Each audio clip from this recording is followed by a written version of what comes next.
হ্যাঁ, একবার আসতে দাও ওই মেয়েকে, তারপর আমি ওকে দেখাবো মজা, দেখিয়ে দেব এই বাড়ির বড় বউকে। গ্রামের মেয়ে বলে কি তার কোনো সম্মান নেই? বড় বৌমার হিংসার আগুনে কি ছারখার হয়ে যাবে এই সাজানো সংসার? গ্রামের সাধারণ মেয়ে রাধা কিভাবে নিজের গুণ দিয়ে সবার মুখ বন্ধ করে দিল। বড় জায়ের চক্রান্ত আর রাধার লড়াই দেখতে ভুলবেন না। মা, আজ ছোট ছেলেকে বিয়ে দিয়ে ঘরে বউ আনছি ঠিকই, কিন্তু মনের ভেতরটা কেমন যেন খচখচ করছে। অচেনা একটা মেয়ে, আমাদের ঘর সংসারের সাথে সে ঠিকঠাক মানিয়ে নিতে পারবে তো? সে কেমন হবে না হবে সেই দুশ্চিন্তাতেই আমার বুকটা কাঁপছে মা। কেন বৌমা, এমন ভাবে কেন বলছো তুমি? দেখুন মা, আপনি তো জানেনই গ্রামের মেয়েরা কেমন সেকেলে হয়। তার উপর আবার শুনলাম একদম অজপাড়াগায়ে ওদের বাড়ি। সেখানের চালচলন আর আদব কায়দা কেমন হবে তা কে জানে। আমাদের এই আধুনিক পরিবেশে এসে সে কি মানিয়ে নিতে পারবে, নাকি সব তালগোল পাকিয়ে ফেলবে বলুন তো দেখি? আরে বৌমা, এমন অলক্ষণের কথা বলো না মা, ওভাবে বলতে নেই। ও গ্রামের মেয়ে, তাতে কি হয়েছে? কাঁচা মাটি যেমন করে গড়বে তেমনই হবে। আমরা সবাই মিলে ওকে আদর দিয়ে ভালো মন্দ শিখিয়ে পড়িয়ে আমাদের মতো তৈরি করে নেব মা। মা, আপনি তো জানেনই গ্রামের মেয়েদের চালচলন কেমন হয়। ওদের পরিবার ওকে কেমন সংস্কার দিয়ে বড় করেছে, কি শিখিয়েছে না শিখিয়েছে তার তো কিছুই আমরা জানি না। আমার শুধু একটাই ভয় মা, আমাদের এই মডার্ন পরিবেশে এসে মেয়েটা যেন এমন কিছু না করে বসে আমাদের নাকটা যেন শেষমেশ কাটা না যায় মা। আচ্ছা ঠিক আছে বৌমা, এবার একটু শান্ত হও তো। ওসব কথা এখন থাক। বাড়িতে অনেক কাজ পড়ে আছে, যে কোনো সময় ছেলে আর নতুন বউ বাড়িতে আসবে। এখন সব রাগ ক্ষোভ ভুলে আমাদের হাসি মুখে ওদের বরণ করার প্রস্তুতি নিতে হবে মা। ঠিক আছে মা, তাহলে আমি আর কথা না বাড়িয়ে গিয়ে বরণ ডালাটা ভালো করে সাজিয়ে নিই। আপনি যা বললেন তাই সই। ওদের আসার তো আর বেশি সময় বাকি নেই, যে কোনো মুহূর্তেই ওরা চলে আসবে। সবকিছু যেন নিখুঁত হয়, আমি সেই ব্যবস্থাটাই করছি মা। ঠিক আছে বৌমা, তুমি যা। হ্যাঁ, একবার আসতে দাও ওই মেয়েকে, তারপর আমি ওকে দেখাবো মজা, দেখিয়ে দেব এই বাড়ির বড় বউকে। বেশ কিছুটা সময় পার হওয়ার পর নতুন বউ ঘরে এলো। তার আগমনে পুরো বাড়ি যেন এক নিমেষে উজ্জ্বল হয়ে উঠল। এসেই সে খুব নম্রভাবে বাড়ির সব গুরুজনদের প্রণাম করল। তার এই সহজ সরল ব্যবহার মুহূর্তেই সবার মন জয় করে নিল। মা, আজ এই বাড়িতে আমার নতুন জীবনের প্রথম পথ চলা শুরু। আপনি আমায় আশীর্বাদ করুন। আমি যেন শুধু এই বাড়ির বউ নই, এই পরিবারের একজন সদস্য হয়ে সবার মুখে হাসি ফোটাতে পারি। আমার ভালোবাসা দিয়ে যেন আমি এই ঘরটাকে আগলে রাখতে পারি। দেখো ছোট বৌমা, আজ থেকে এই সংসার সব তোমার নিজের। আজ থেকে এই বাড়ির সব দায় দায়িত্ব আমি তোমাদের দুই বৌমার উপরে সঁপে দিলাম। আমার বড় বৌমা আর তুমি, তোমরা দুই যা নও, বরং দুই বোন হয়ে এই বাড়িকে আগলে রেখো মা। সুন্দর করে সাজিয়ে গুছিয়ে রেখো। আজ থেকে এই সংসারের মান সম্মান আর সুখ শান্তি সব তোমাদের দুই বৌমার হাতের মুঠোয়। এই আশীর্বাদ করি, তোমরা যেন মিলেমিশে এই লক্ষ্মীর ঘরকে আলো করে রাখো মা। ঠিক আছে মা, আপনি একদম চিন্তা করবেন না। আপনি শুধু আশীর্বাদ করুন। তারপর সবাই নতুন বৌমাকে নিয়ে ঘরের মধ্যে চলে যায়। এদিকে মনে মনে জ্বলতে থাকে বড় বৌমা। বিয়ের পরের দিন উষা দেবীর ছোট বৌমা রাধা সে উঠে বাড়ির সব কাজ এক এক করে করতে থাকে। তখন বাড়ির সবাই ঘুমাচ্ছিল। রাধা উঠে সব কাজ সারতে থাকে। তারপর সে চা বানিয়ে তার শাশুড়িকে দিতে যায়। আর তখন তার শাশুড়ি বলতে থাকে, আরে ছোট বৌমা, তুমি এত সকাল সকাল উঠে পড়েছো, দেখে তো আমি অবাক হচ্ছি। এর ওই মধ্যে তুমি বাড়ির সব কাজকর্ম একাই গুছিয়ে নিয়েছো দেখছি। খুব ভালো মা, খুব ভালো। কিন্তু বড় বৌমা কোথায়? এখনো তাকে একবারও যে দেখতে পেলাম না। মা, আমি তো রোজই খুব ভোরে উঠি। সকালের মিষ্টি আলো আর ঠান্ডা বাতাস গায়ে লাগলে মনটা এমনিতেই ফুরফুরে হয়ে যায়। দেখলাম বৌদিমণি এখনো ঘুমোচ্ছে, তাই আর কাউকে ডাকাডাকি করে বিরক্ত করিনি মা। আমি নিজেই বাড়ির সকালের সব কাজকর্ম একা হাতে গুছিয়ে নিয়েছি। আর তখন সেখানে বড় বৌমা চলে আসে। দেখেছো, আমরা এ বাড়িতে সত্যি একটা সাক্ষাৎ লক্ষ্মী প্রতিমার মতো মেয়ে নিয়ে এসেছি। তাকে একবার কোনো কাজকর্মের কথা তো মুখ ফুটে বলতেও হয়নি। সে নিজে থেকে গিয়ে এক হাতে সব সামলে নিচ্ছে। সত্যি আমাদের ছোট বৌমা শুধু রূপেই লক্ষ্মী নয়, গুণে একদম সরস্বতী। সব গুণ ওর মধ্যে আছে। মা, এই বাড়িটা তো এখন আমার নিজেরও বাড়ি। আর নিজের ঘর কি কেউ অগোছালো রাখতে পারে? ঘর পরিষ্কার থাকলে মনও ভালো থাকে, ঘর বাড়ির স্ত্রীও বজায় থাকে। বৌমা, একটা কথা বলি মা, তোমার মতো মেয়ে যেন প্রতিটি ঘরে ঘরে জন্মায়। সত্যি তোমার বাবা মা অনেক পুণ্য করেছিলেন। শাশুড়ি যখন রাধাকে প্রশংসা করে তখন বড় বউ মনে মনে অনেক রাগ হতে থাকে, কিন্তু সে কোনো কিছু কথা বলে না, চুপচাপ দাঁড়িয়ে থাকে। মা, আজ আপনার কাছে একটা আবদার আছে। আপনি আমাকে একটু বুঝিয়ে বলে দেবেন যে বাড়ির কে কি খেতে সব থেকে বেশি ভালোবাসে। আজ আমি সবার পছন্দের রান্না নিজের হাতে রান্না করতে চাই। আরে ছোট বৌমা, অত ব্যস্ত হতে হবে না মা, বড় বৌমাও তো আছি। ও তোমাকে সব কাজে হাত বাড়িয়ে দেবে, আর আমি তো আছি মা। শোনো বৌমা, বড় বৌমা, তুমি কিন্তু ছোট বৌমার সাথে মিলেমিশে কাজগুলো করবে। ওকে একা একা সব করতে দিও না, বুঝেছো? কেন মা এমনভাবে বলছেন যেন আমি কোনোদিন কোনো কাজই করি না? এতদিন তো এই সংসারটা আমিই এক হাতে সামলে এসেছি। আজ না হয় নতুন বউ এসেছে বলে সে কাজকর্ম শুরু করে দিয়েছে। আসলে শরীরটা আজ তেমন ভালো ছিল না মা, তাই উঠতে একটু দেরি হয়ে গেছে। আপনি একদম চিন্তা করবেন না, আমি এখনই যাচ্ছি।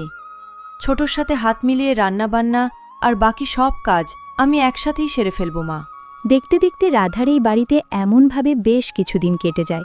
একদিন রাধা তার শাশুড়ি মায়ের জন্য একটা হাতে কাজ করা শাড়ি বানিয়ে দেয় সুন্দরভাবে, কারণ রাধা একটু সেলাইয়ের কাজ জানত। বৌমা, এই শাড়িটার কাজ কি তুমি নিজে করেছো? সত্যি বলছি মা, আমার খুব ভালো লেগেছে। তুমি এত নিপুণ হাতের কাজ কার কাছ থেকে শিখেছো বলো তো মা? আসলে মা, আমি বিয়ের আগে হাতের কাজ করতাম আর সেলাইয়ের কাজও শিখেছিলাম। পাড়ার কিছু মানুষ তো আমার কাছে জামা কাপড় বানাতে দিত, তাই আমি করে করে অভ্যস্ত হয়ে গেছি। তাই ভাবলাম যে আপনার জন্য একটা শাড়ি বানিয়ে দেই। দেখ ছোট, শাড়িটা যে বুনেছিস বা বানিয়েছিস তা তো বুঝলাম, কিন্তু সত্যি কথা বলতে কি, এইরকম সেকেলের শাড়ি আমাদের বাড়ির কেউ কোনোদিন পরে না রে। আর মা তো এইরকম কম দামি খসখসে কাপড়ের শাড়ি গায়েই তুলবেন না। তোর খাটুনিটাই তো বৃথা গেল রে। বড় বৌমা, এসব তুমি কি কথা বলছো বলো তো? কেন পরবো না? ও আমার জন্য কত ভালোবেসে এই শাড়িটা বানিয়েছে, আর আমি তা পরবো না কেন? তোমার মনে কি সব সময় এই ছোট বড় আর দামি সস্তার বিচারে চলতে থাকে? কে ভালো কে খারাপ এই সব তফাৎ কি তোমার স্বভাব হয়ে দাঁড়িয়েছে? না ছোট বৌমা, তোমার বানানো এই কাজ আমার খুব পছন্দ হয়েছে মা। আমি তো অবশ্যই এটা পরবো। বৌদি, তুমি যদি বলো আমি তোমার জন্য একটা সুন্দরভাবে বানিয়ে দেব, নতুন ডিজাইনের। তোমার খুব পছন্দ হবে বৌদি। থাক থাক, আমার জন্য আর অত দরদ দেখিয়ে শাড়ি আনতে হবে না। আর এমনিতে এসব সস্তা আর মানধাতা আমলের শাড়ি আমি একদমই পরি না, বুঝলি তো? তোরা এসব গ্রাম্য শাড়ি বানা, তোরাই পর, আমার রুচি আলাদা। বড় বৌমা, এমন ভাবে কেন বলছো তুমি? ছোট বৌমা তো ভালোর জন্যই তোমাকে বলেছিল।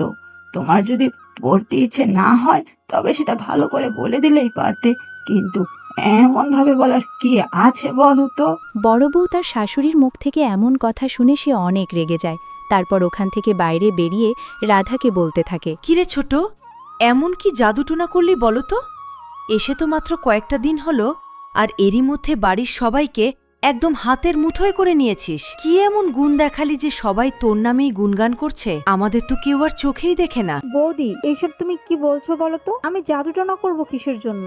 হ্যাঁ, আমি তো একদম ঠিকই বলেছি, জাদুটোনা করিসনি তো। আর কি করেছিস শুনি? এই তো সেদিন পা রাখলি এ বাড়িতে, আর এর মধ্যেই সবাইকে একদম বশ করে ফেললি। এখন দেখছি সবাই শুধু তোর নামেই পাগল। কেন রে, আমি কি এই বাড়ির কেউ নই? আমি কি এ সংসারের জন্য কিছুই করি না? তাহলে সবাই শুধু তোরই গুণগান কেন করে, আর আমার নাম কেন কেউ মুখেও আনে না? বৌদি, তুমি যেটা ভাবছো সেটা ভুল ভাবছো।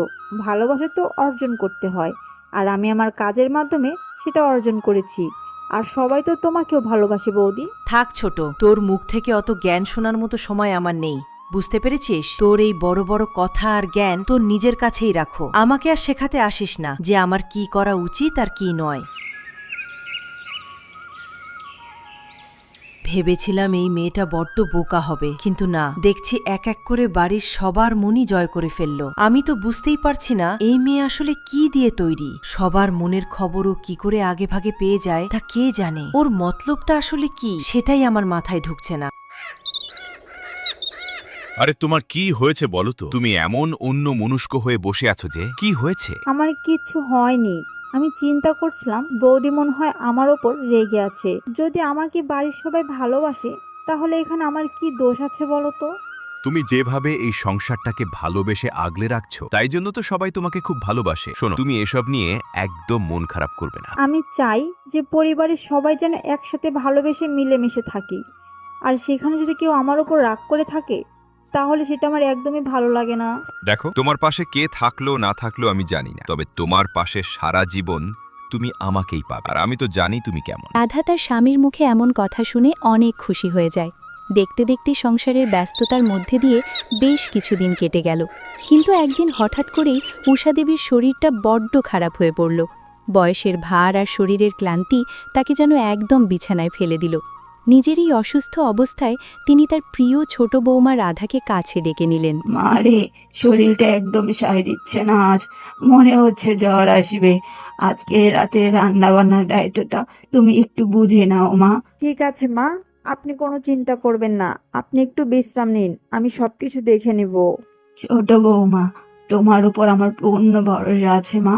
তুমি আসো বলেই আজ আমি এত নিশ্চিন্তে থাকতে পারছি। পাশে দাঁড়িয়ে দাঁড়িয়ে বড় বউ সব কথা শুনছিল।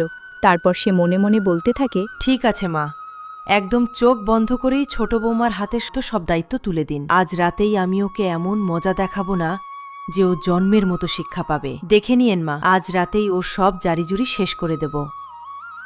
যখন রাধা রান্নাঘরে সবার জন্য খাবার বানাচ্ছিল, তখন সেখানে বড় বৌমা এসে কিছু একটা করছিল। তখন রাধা বলতে লাগে, বৌদি, তোমার কি কিছু লাগবে? আমাকে বলো, আমি তৈরি করে দিচ্ছি। না রে ছোট, আমার তেমন বিশেষ কিছু দরকার লাগবে না। আমি এমনি একটু রান্নাঘরে উকি দিয়ে গেলাম যে তুই ঠিকঠাক রান্নাবান্না করছিস কিনা। তা দেখে তো মনে হচ্ছে সবকিছুই ঠিকঠাক আছে। আচ্ছা ঠিক আছে, তুই মন দিয়ে রান্না কর, আমি আসি তাহলে। রাধা আর কোনো কথা না বলে সে তার রান্নাবান্না সবকিছু করতে থাকে। রাতে যখন সবাই খেতে বসে, তখন তো রাধিকার শাশুড়ি খাবার খেয়ে বলতে থাকে, ও মা, এ কি কাণ্ড! আরে ছোট বৌমা, এসব কি রান্না করেছো বলো তো দেখি। এ তো পুরো নুন পোড়া হয়ে গেছে, ঝালও হয়েছে অনেক, খাওয়ার মতো কোনো অবস্থা নেই। তোমার কি হয়েছে বলো তো দেখি, এমন ভাবে রান্না কেন করলে? কিন্তু মা, আমি যখন রান্না করেছিলাম তখন তো আমি সবকিছু সমপরিমাণে দিয়েছিলাম, এবং কি আমি খেয়েও দেখেছিলাম সবকিছুই ঠিক আছে। তাহলে এখন আপনাদের মুখে এমন লাগছে কেন? তুই কি বলতে চাস ছোট? বলতো দেখি, এখন কি বাবা মাও তোর চোখে মিথ্যেবাদী হয়ে গেল? না দিদি, আমি সেটা বলিনি, হয়তো আমারই ভুল হয়েছে। সে মনে মনে ভাবতে থাকে যে সে রান্না করার সময় সবকিছু তো ঠিকঠাক দিয়েছে, তাহলে খাওয়ার সময় এমনটা কেন হলো। কিছুদিন ধরে এভাবেই চলতে থাকে। রাধা রান্না করার সময় সব ঠিকঠাক দিলেও খাবার টেবিলে বসলেই দেখা যায় তরকারিতে নুন আর ঝাল যেন আগুনের মতো, কিন্তু বারবার একই ভুল কি করে হচ্ছে। একদিন উষাদেবী তার ছোট ছেলেকে বলে, দেখ ছোট খোকা, আজকাল ছোট বৌমা কেন জানি অন্যমনস্ক হয়ে রান্না বান্না করছে। ইদানিং কি যে হয়েছে, আজকেও দেখ প্রত্যেকটা তরকারিতে নুন আর ঝাল এত বেশি দিয়েছে যে আমরা মুখ পর্যন্ত দিতে পারছি না। এর আগে তো আমরা ওর হাতের রান্না খেয়েছি, বেশ ভালোই হয়েছে। আমার মন বলছে কিছুতে একটা গন্ডগোল অবশ্যই হচ্ছে। তারপর থেকে অজন নজর রাখতে থাকে যে রান্নাঘরে কি হচ্ছে না হচ্ছে। তখন সে দেখে বড় বউ রাধার বানানো সব তরকারিতে লবণ আর ঝাল বেশি বেশি করে দিচ্ছে। তারপর অজন তার মাকে সব কথা খুলে বলে যে তার বড় বউ কি করেছে না করেছে। তখন উষাদেবী বলতে থাকে, বড় বৌমা, আমি যা শুনছি তা কি সব সত্যি?